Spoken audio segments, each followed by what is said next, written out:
Dans l'épisode précédent, nous avons expliqué ce qui met la voiture en mouvement et comment cela fonctionne. Notre sandwich, moteur Nissan Leaf, boîte de vitesse Mercedes et plaque d'adaptation ressemblent à ceci. Reste à assembler et installer dans la voiture. L'obstacle était le volant moteur. Avec le numéro de pièces, nous en avons commandé plusieurs et ce n'est qu'à la 3e tentative que nous avons trouvé un modèle adapté. Voilà, on a récupéré le volant moteur. Espérons qu'il conviendra. On va mesurer maintenant. Dans les commentaires sous la vidéo précédente, vous avez laissé pas mal de critiques. Eh bien, nous faisons ce contenu pour vous et il faut répondre aux commentaires. C'est ce que nous allons faire tout au long de cette vidéo. Les gars, démontez la boîte de vitesse, enlevez tout ce qu'il y a dedans, et insérez une barre en métal pour qu'il y ait une connexion directe entre l'entrée et la sortie. Il y a eu beaucoup de questions et de critiques sur la boîte automatique. Il y a aussi eu des commentaires et des critiques constructives. Nous examinerons ce sujet en détail et répondrons à toutes les questions dans le prochain épisode, lorsque nous alimenterons le moteur et que la voiture roulera, du moins en théorie. En attendant, Kolia a soudé la plaque d'adaptation et a emmené l'ensemble pour l'essayer sur la carrosserie. L'étape suivante consiste à fabriquer un faux châssis sur lequel seront installés la boîte de vitesse et le moteur.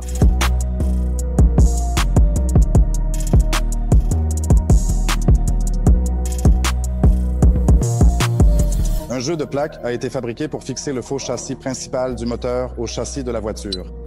Une grande plaque à laquelle sera fixé le faux châssis lui-même, une plaque de réponse de l'autre côté du châssis, une plaque qui reliera ces deux plaques à l'intérieur, créant ainsi une boîte, et 2 douilles pour éviter d'écraser le châssis lorsque l'on serre les boulons.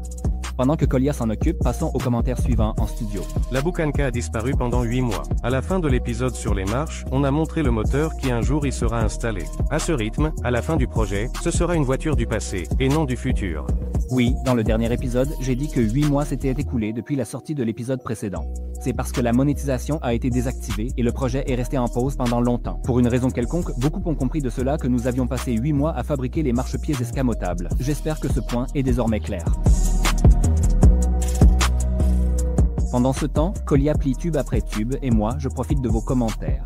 Il n'y a qu'un simple châssis nu, et eux fabriquent déjà les marchepieds. C'est que de la pub, rien de concret. On parie que dans la prochaine vidéo, ils vont installer des tapis Evo. C'est n'importe quoi, pas du contenu. En un mot, une vidéo poubelle. Je vais expliquer un peu le principe de notre travail. Nous avons beaucoup de personnes dans l'équipe, et chacun s'occupe de sa propre tâche. Certains processus avancent plus vite, d'autres plus lentement. Croyez-moi, si les chats travaillent sur l'éclairage des seuils, cela ne veut pas dire que Kolia a arrêté de souder le berceau entre-temps. Si on fait une simple analogie et qu'on suit cette logique, alors le grutier devrait attendre que le peintre ait fini de poser le papier peint avant de commencer la construction de la maison suivante. Soyez plus bienveillants et essayez d'analyser la situation un peu plus en profondeur.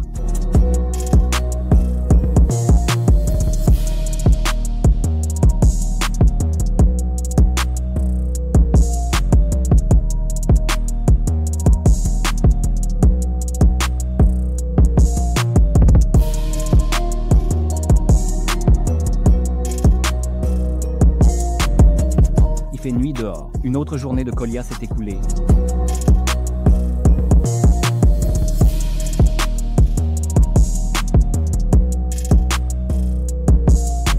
Au final, voici la structure qui s'est dessinée et sur laquelle le moteur avec la boîte de vitesse sera installé. Bien sûr, tout cela doit être monté sur des supports. En fait, c'est justement les emplacements pour ces supports que Kolia est en train de souder. Et encore un peu de critique. Si c'est une Bucanca, pourquoi n'est pas en 4 roues motrices? Oui, il y a eu beaucoup de commentaires disant que notre Bucanca n'est pas faite pour le tout-terrain et que ce n'est déjà plus une Bucanca. Dans les épisodes précédents, j'ai dit qu'il est évident qu'on ne nous autorisera pas à conduire cette voiture sur les routes publiques. Et c'est exclusivement un projet pour le fun, dans lequel nous allons réaliser beaucoup de solutions originales, simplement parce que c'est amusant et que nous en avons envie. La voiture sera entièrement fonctionnelle, mais au mieux, elle ira dans des expositions. En gros, c'est un concept car de type showstopper, je crois que c'est comme ça qu'on l'appelle. Le moteur reposera sur 2 points et, en conséquence, sur 2 supports. Des supports simples, bon marché et faciles à trouver de Niva. Pour la boîte de vitesse, c'est un peu plus compliqué, un peu plus sophistiqué. Ici, il a fallu acheter un support moteur Mercedes d'origine, puisque la boîte de vitesse vient d'une Mercedes. Et enfin, le tout premier essai tant attendu.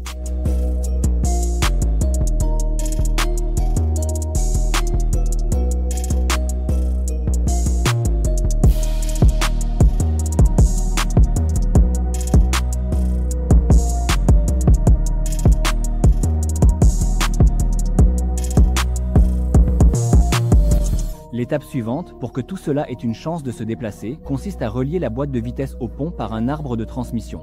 Finalement, un arbre d'origine Mercedes a été acheté.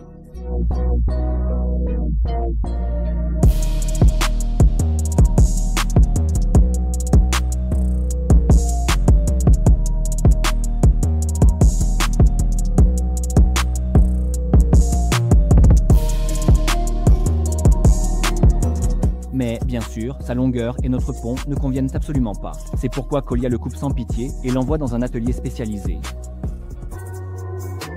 Pendant que nous avons confié l'arbre de transmission aux spécialistes pour la soudure et l'équilibrage, nous avons le temps de refaire quelques essais avec l'arche et la taille de la roue.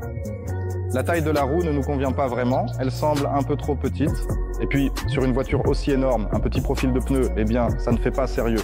C'est pourquoi un nouveau jeu de pneus a été acheté. Avec un profil plus grand, et comme le profil s'est avéré vraiment beaucoup plus grand, il va donc falloir refaire complètement l'arche, mais avant de la modifier, il est nécessaire de monter les nouveaux pneus sur les roues restantes. La première chose que nous avons faite, c'est de démonter complètement nos jantes semi-custom. Comme vous pouvez le voir, elles sont composées de 3 parties et sont assemblées avec une multitude de boulons. Je ne me souviens plus du nombre exact, et comme elles sont en 3 parties, il faut bien dégraisser et étanchéifier la jointure. Car après le montage précédent, 3 des 4 roues étaient devenues un peu moins étanches qu'avant. Salut à Andriuka.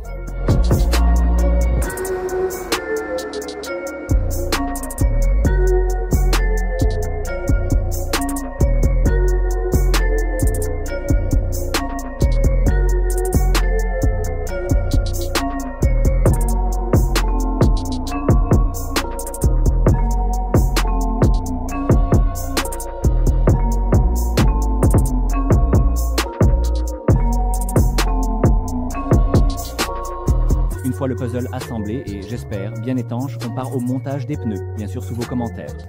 Quel bas de caisse? Assemblez déjà la voiture, au moins la carrosserie. Vous n'avez qu'un châssis nu, on ne comprend rien. Il y a aussi eu beaucoup de questions sur pourquoi on s'occupait des bas de caisse alors que la carrosserie n'était pas prête. Si on regarde de plus près, ces bas de caisse font partie de la carrosserie puisque les principaux points d'ancrage structurel ont été soudés au châssis et il est donc plus logique de finir tous les travaux de soudure maintenant. Oui, bien sûr, on aurait pu se passer des caches lumineux, mais alors il y aurait eu toute une série d'autres questions, du genre « Vous avez commencé à faire les bas de caisse et vous ne les avez même pas finis. » Nous avons montré clairement à quoi cela ressemblera. Au final, à l'atelier de pneus, ils nous ont aidés à monter les pneus sur les jantes, mais ils n'ont pas pu gonfler les roues. Il s'agit de jantes énormes de 22 pouces. C'est difficile, mais une petite explosion règle ce problème.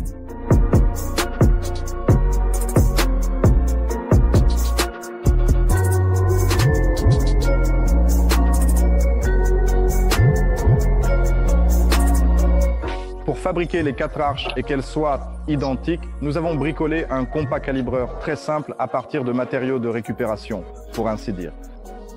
Le diamètre extérieur qu'il reproduit, le diamètre extérieur de la roue. Nous avons installé une simple tige filetée avec des écrous qui va nous servir à tracer notre nouvelle arche. Ainsi, nous allons réaliser 4 arches identiques. Beaucoup diront sûrement qu'il aurait fallu d'abord faire un modèle 3D précis et s'y tenir. Dans ce cas, il n'aurait pas été nécessaire de refaire les arches 2 fois et ainsi de suite. Et bien sûr, vous auriez raison, malheureusement, nous n'avions pas cette possibilité. C'est le premier projet. Quand nous avons commencé, nous avions le choix. Commencer, comprendre au fur et à mesure, ou ne pas commencer et attendre des conditions idéales, c'est-à-dire attendre un moment qui ne viendra jamais. C'est justement pour cela que nous refaisons tout plusieurs fois, mais nous le refaisons, et je le répète encore une fois, nous ne faisons pas un tutoriel. On s'amuse juste dans notre atelier, pour notre propre plaisir. Et pendant qu'on s'amuse, Colia travaille.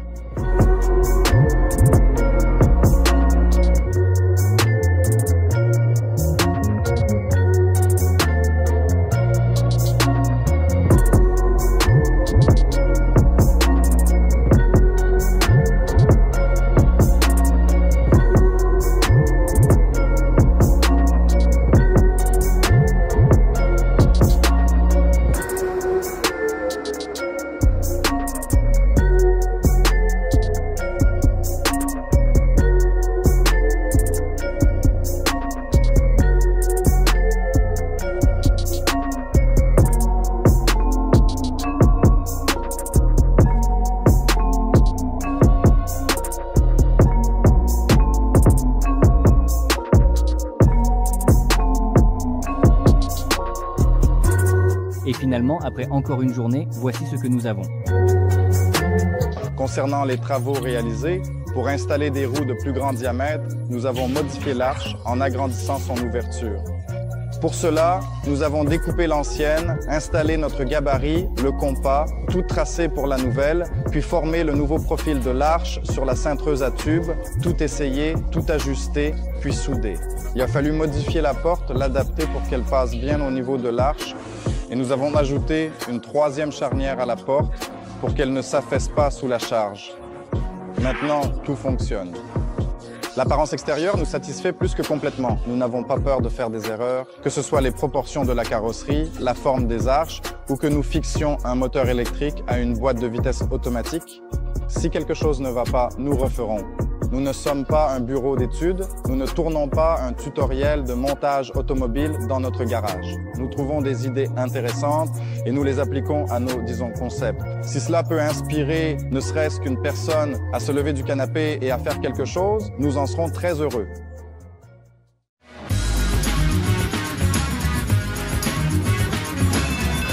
Alors, les amis, il est temps de passer au revêtement de notre Boucanka et nous allons habiller le contour de notre véhicule. Ces parties-là, nous allons les recouvrir de fibres de verre, mais nous n'allons pas recouvrir tout le contour de fibres de verre. Nous ne recouvrons que certains fragments séparés de fibres de verre. Et pour cela, il nous faut du matériel. Alors nous allons au magasin. C'est parti! Pendant que Valera se promène dans le magasin, je vais vous parler un peu de notre idée. À l'origine, le concept ressemble à ceci. Voilà l'image que nous visons. Comme vous voyez, il est aussi minimaliste que possible. Récemment, nous avons fabriqué un capot avec un éclairage astucieux. C'est là que nous est venue l'idée d'appliquer la même technologie au contour de la Boucanka. Au final, nous voulons y intégrer et y connecter les fonctions de clignotant, de feu de position et de feu stop. Un peu de patience et nous vous montrerons concrètement à quoi cela ressemblera en vrai. Allons à l'atelier. Tout d'abord, nous retirons les éléments déjà ajustés à la carrosserie. L'étape suivante, pour faciliter le travail, consiste à inventer une petite structure simple, une sorte de coffrage.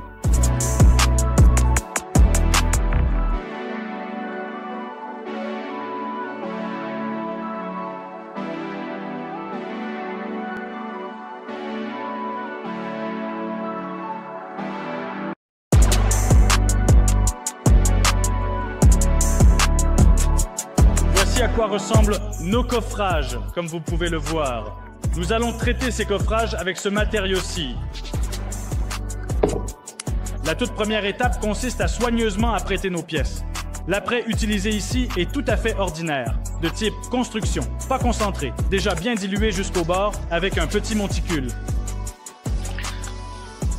Bon, j'en ai mis beaucoup là, ça ira.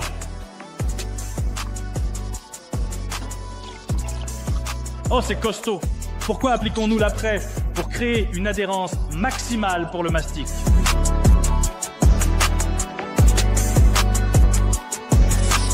Bon, allons-y. À cette étape, nous utilisons précisément un enduit et un apprêt de construction ordinaire. Tout d'abord, parce qu'il est à base d'eau et ne corrode pas le phénoplex. D'ailleurs, voici comment le polystyrène réagit avec des matériaux à base de solvant. Comme vous pouvez le constater, cela ne nous convient pas vraiment. Les caractéristiques techniques de l'enduit n'ont aucune importance à ce stade, puisque nous réalisons un moule à usage unique, dont nous prendrons l'empreinte avant de le jeter. Et bien sûr, le prix de cet enduit est aussi un avantage appréciable, car il coûte 10 fois moins cher que les mastiques automobiles professionnels utilisés pour la carrosserie. C'est justement pour cela qu'Andrei ne l'économise pas et l'applique au pinceau, en met autant qu'il veut. Bien sûr, ce matériau présente à la fois des avantages et des inconvénients. À ce stade, le principal inconvénient, c'est qu'il met très longtemps à sécher. Mais il finit tout de même par sécher, et Andrei perfectionne alors la forme, puis la prépare pour la prise d'empreinte du moule.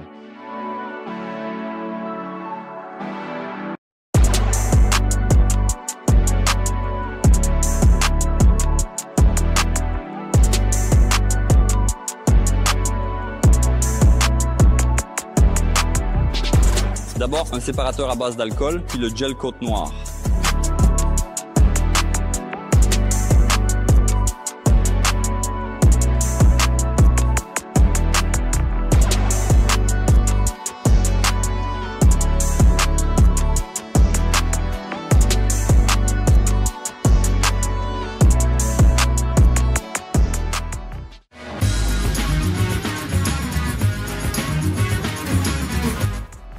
Les matrices du contour de notre Boucanka ont déjà complètement séché et on peut enfin les séparer.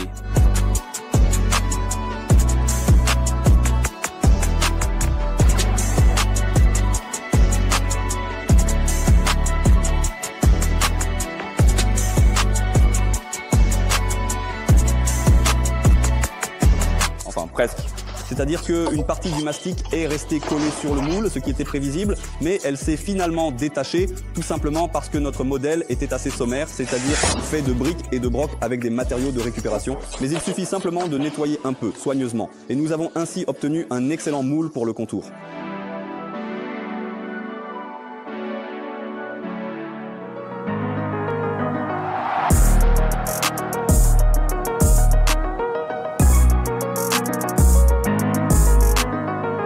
J'ai nettoyé notre moule et nous passons à l'application du séparateur. Je vais utiliser celui à base d'alcool, que j'aime beaucoup. Premièrement parce que j'aime son odeur. Deuxièmement parce qu'il est à usage unique et nous n'avons besoin de démouler qu'une seule pièce. Le séparateur à la cire est utilisé pour des démoulages multiples. Nous n'en avons pas besoin. Il est très bien aussi, mais je choisis l'alcool.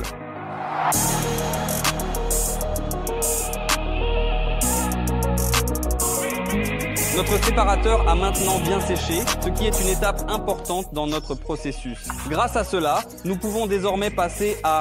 La technique est déjà bien connue de tous, donc je ne vais pas revenir sur les détails techniques.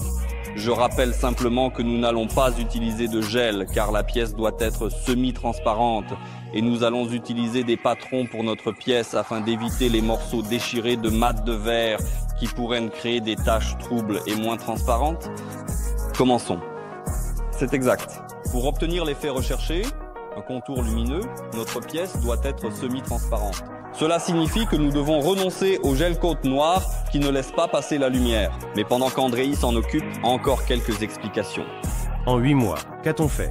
Le moteur n'est pas installé, mais vous posez déjà des seuils de porte éclairés pour enfants. Oui, beaucoup de processus et leur ordre vous semblent illogiques. En partie, vous avez raison. Si seulement on était en conditions idéales...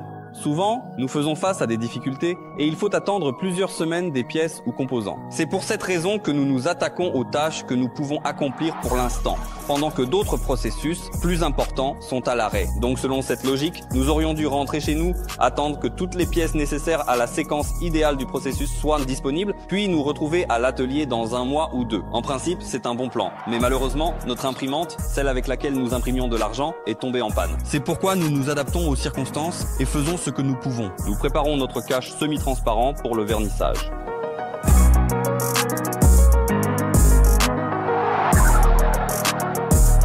Voilà, nos petites pièces sont formées et ont séché. Nous commençons à les extraire du moule. On peut les faire craquer comme on le fait le matin avec ses articulations. Oh, un bon son. Tadam. Semi-transparent comme nous le voulions, car il y aura un ruban de LED à l'intérieur et quelque chose va s'illuminer.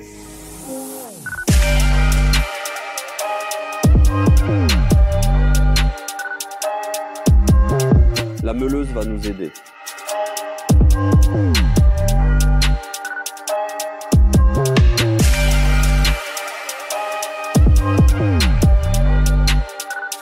Hourra!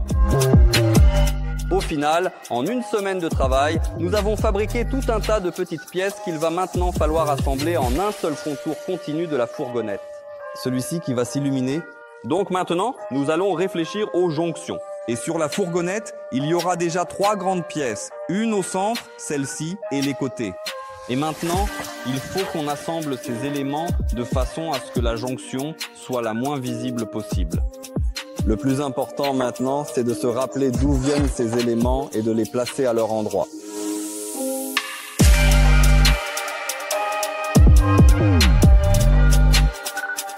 Nous avons abandonné l'idée de fabriquer une pièce monolithique aussi énorme d'un seul tenant, car cela aurait probablement été peu pratique à réaliser. Nous allons maintenant réfléchir à la meilleure façon de réaliser les joints. Ici, on voit qu'il y a un chevauchement et cela va poser problème pour nous.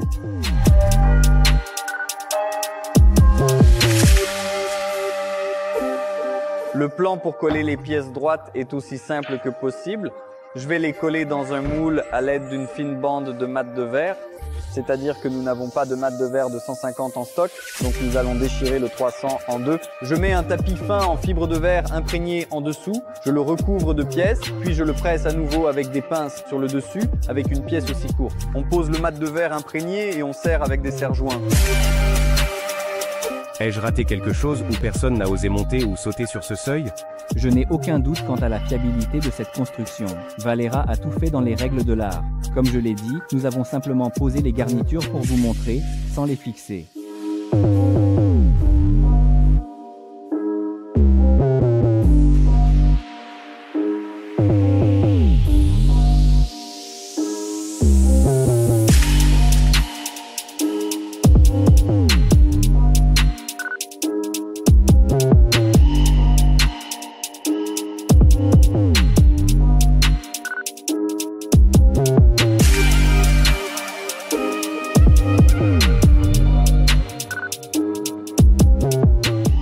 Pour des raisons évidentes, il est impossible de l'enduire d'un apprêt opaque, mais il est nécessaire de lisser la surface. C'est pourquoi, au lieu d'un apprêt acrylique opaque, nous utilisons un vernis acrylique transparent.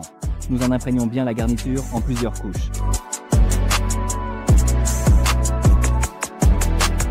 L'étape suivante consiste à appliquer une peinture grise de base. Ici, nous n'avons pas choisi la couleur, nous avons pris ce qu'on avait sous la main. Ensuite, lors de l'installation finale de cette garniture, nous l'avons peinte dans la couleur correspondant au rendu. Mais pour l'instant, on l'a peint grossièrement pour vous montrer à quoi ça ressemblera. Les gars nous ont rendu l'arbre de transmission, disant que tout ce que j'avais fixé et assemblé ici était incorrect et qu'ils l'ont fait correctement. Pour cela, nous avons fourni la bride de la boîte de vitesse. Ils ont usiné ici l'emplacement pour cette bride, remplacé tous les croisillons, changé le tube, mais ils ont laissé la partie cannelée pour que l'arbre de transmission puisse s'allonger et se raccourcir selon le débattement de la suspension arrière.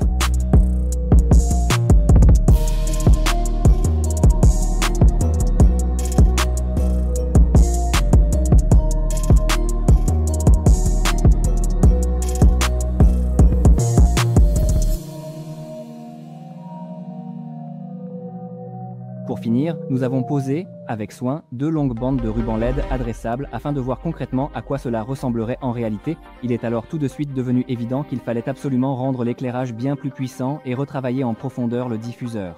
De plus, sous cet angle, on peut apprécier les proportions de la carrosserie, dont je suis enfin satisfait à 100%. Le moteur d'avoir regardé et que la hache du bien soit avec vous.